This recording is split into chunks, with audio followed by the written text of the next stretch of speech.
अस्ट्रेलियाको डार्विनमा आयोजना हुन लागेको टप एन्ड टी20 सिरिजका लागि नेपाल ए टोली अस्ट्रेलिया प्रस्थान गरिसकेको छ। अब नेपाली टोलीले टप एन्ड टी20 सिरिजका खेलहरूमा कस्तो प्रदर्शन गर्ला? पहिलो खेलमा नेपालको सम्भावित प्लेइङ 11 कस्तो हुन सक्छ? आजको भिडियोमा हामी यही विषयमा चर्चा गर्नेछौँ। भिडियोलाई अन्तिमसम्म हेरेर साथ दिनुहोला। अहिलेको नेपाल ए टोलीलाई हेर्ने हो भने नेपाल क्रिकेट संघले टप एन्ड सिरिजका लागि निकै बलियो र सन्तुलित टोली पठाएको देखिन्छ। विशेष गरी नेपालको ब्याटिङतर्फ हेर्ने हो भने ओपनिङदेखि मध्यक्रमसम्म नै खेलाडीहरूबीच टोलीमा पर्न कडा प्रतिस्पर्धा छ।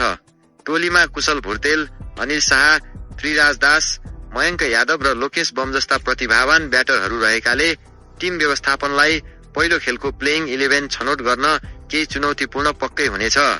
अब आउनुहोस् टप एन्ड टी20 सिरिजको पहिलो खेलका लागि नेपाल ए टोलीको सम्भावित प्लेइङ 11 कस्तो हुन सक्छ विश्लेषण गरौं।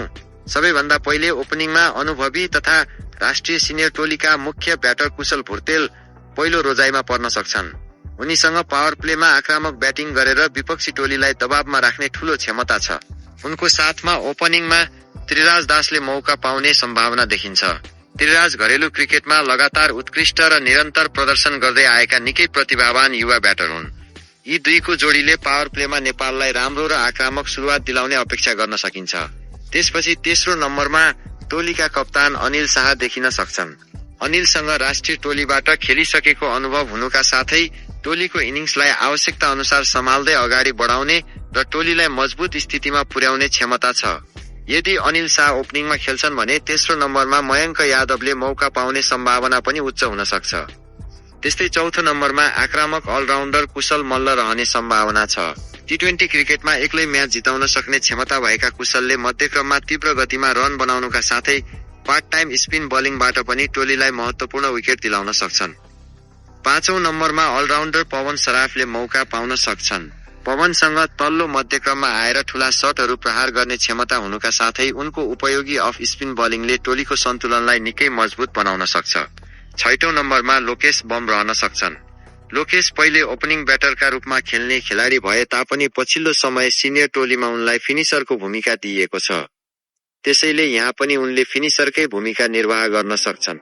अन्तिम ओभरहरूमा तीव्र गतिमा रन बनाएर खेलको नतिजा बदल्न सक्ने क्षमता भएका लोकेशबाट टोलीले ठूलो फिनिशिङको अपेक्षा राख्न सक्छ। सातौं नम्बरमा fast bowling all-rounder Rashid Khan रहने सम्भावना छ। नयाँ र पुरानो बल दुवैमा राम्रो स्विङ गराउन सक्ने राशिदले तल्लो क्रममा आएर उपयोगी ब्याटिङ योगदान पनि दिन सक्छन्। त्यसपछि स्पिन विभागको नेतृत्व गर्न साहब आलम आउन सक्छन्। घरेलु प्रतियोगिताहरूमा नियन्त्रित र किफायती बलिङका लागि परिचित साहब आलमले बीचका ओभरहरूमा रनको गति रोक्दै विकेट निकाल्न महत्वपूर्ण भूमिका खेलिरहेका छन्। अर्को स्पिनरका रूपमा युवा युवराज खत्रीले मौका पाउने सम्भावना देखिन्छ। तर कुशल भुर्तेल, कुशल मल्ल र पवन सराफ जस्ता स्पिन बलिङका धेरै विकल्पहरू टोलीमा पहिले नै उपलब्ध छन्। साथै अस्ट्रेलियाको पिचमा फास्ट बलिङ ज्यादा उपयोगी हुने र नेपाल ए टोलीमा फास्ट बलिङको विकल्प कम भएकाले युवराज खत्रीको ठाउँमा नारायण जोशीले मौका पाउने सम्भावना पनि उच्च छ। त्यसैगरी तीव्र बलिङ आक्रमणको मुख्य जिम्मेवारी रिजन ढकाल र आकाश चन्दले सम्हाल्न सक्छन्। देब्रेहाते पेसर रिजन ढकालसँग सुरुवातमै स्विङ गराएर विकेट लिने कला छ भने आकाश चन्दसँग राम्रो बाउन्स र पेस छ। यी दुई पेसरले नयाँ बलदेखि डेथ ओभरसम्म विपक्षी टोलीलाई दबावमा राख्ने जिम्मेवारी लिन सक्छन्। यसरी हेर्दा हाम्रो सम्भावित प्लेइङ 11 मा कुशल भुर्तेल, त्रिराज दास, अनिल शाह कप्तान, कुशल मल्ल, पवन सराफ, लोकेश बम, राशिद खान, साहब आलम, युवराज खत्री वा नारायण जोशी, रिजन ढकाल र आकाश चन्द रहेका छन्। अब तपाईलाई हाम्रो यो सम्भावित प्लेइङ 11 कस्तो लाग्यो? तपाईको विचारमा टप एन्ड टी20 सिरिजको पहिलो खेलमा नेपाल ए को प्लेइङ 11 मा कुन खेलाडी पर्नुपर्छ?